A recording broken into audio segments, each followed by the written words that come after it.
అని ఎందుకు కొట్టినారా అని అడగడానికి వచ్చినటువంటి వాళ్ళు ఆ సెకండ్ టైంలో మమ్మల్ని 10th క్లాస్ పిల్లలు కూడా మమ్మల్ని అడగడానికి వస్తారని ఒక చిన్న ఈగో తోటి 10th క్లాస్ పిల్లల దగ్గరికి వెళ్ళి ఒక చిన్న గలాట జరిగి కొట్లాడుకోవడం జరిగింది. అది దాన్ని ఎవరో బయటికి స్ప్రెడ్ చేసారు.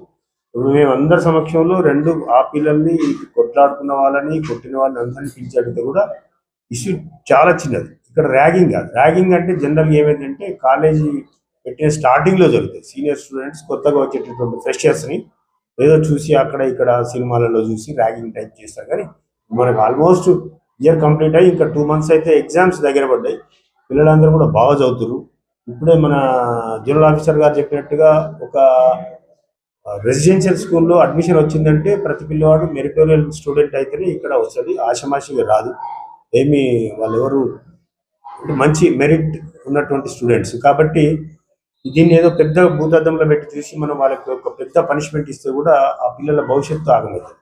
ఇప్పుడు తీరా 1 month 2 months ఎగ్జామ్స్ ఉన్నాయి. ఈ ఎగ్జామ్ కంటిన్యూ చేసుకుంటే నెక్స్ట్ ఆయన ఇంజనీరింగ్ వెళ్ళాలన్నా, బీటెక్ చేయాలన్నా, డిగ్రీస్ చేయాలన్నా అవకాశం ఉంది. అటువంటి మరి ఆ మంచి అవకాశాన్ని మనము ఈ యొక్క చిన్న ఇన్సిడెంట్ని సాగుగా చూపి వాళ్ళ మీద పెద్ద పనిష్మెంట్ ఇచ్చి వాళ్ళకి శిక్ష వేయకూడదు అనేది ఎంటైర్ ఇక్కడ ఉన్నటువంటి టీం నిర్ణయించుకుంది. అంటే ఆ తీవ్రతను బట్టి వాళ్ళు చెప్పిన విషయాన్ని వాళ్ళిద్దరు 2 వర్గాల వాదనలు విన్న తర్వాత ఇక్కడ జరిగింది చాలా చిన్న విషయం అది.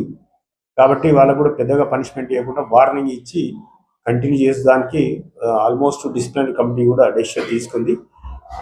ఓవరాల్గా ఇప్పుడు మీరు అందరూ కూడా చూశారు. వాళ్ళందరికీ 9th 10th inter first year, inter second year ఈ 4 classes పిల్లలందరికీ కూడా మనం కౌన్సిలింగ్ అవేర్నెస్ ఇవ్వడం జరిగింది. అందరూ ఏసీపీ గారు కానీ, జోనల్ ఆఫీసర్, ఇన్స్పెక్టర్ గారు, మేము వాళ్ళందరూ కూడా ఒక అర్థమైంది. ఇది ఒక మంచి అంటే ఒక గుణపాఠం. మళ్ళీ ఇలాంటి సీన్స్ ఇక్కడ రిపీట్ కావద్దు, ఇలాంటి ఇష్యూస్ మళ్ళీ రావద్దని కూడా వాళ్ళందరూ గట్టిగా వార్నింగ్ చేయడం జరిగింది. నాకు తెలిసి వాళ్ళందరూ కూడా పిల్లలకు అర్థమైపోయింది.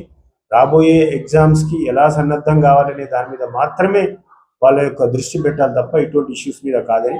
ఏదైనా జరిగితే ఇమ్మీడియట్గా అక్కడ ఉన్నటువంటి ఇన్ఛార్జి నైట్ వేసినటువంటి టీచర్కి కానీ రెగ్యులర్గా ఏ విధంగా అయితే ఉంటుందో ప్రాసెస్ చెప్పాలి తప్ప మీరు ఎవరు కూడా డెసిషన్ తీసుకోవద్దని వాళ్ళందరూ చెప్పడం జరిగింది. వాళ్ళందరూ కూడా హామీ ఇచ్చారు ఇంకా ఇలాంటి రిపీట్ కావచ్చు సార్. ఇప్పుడు ఇక్కడ 2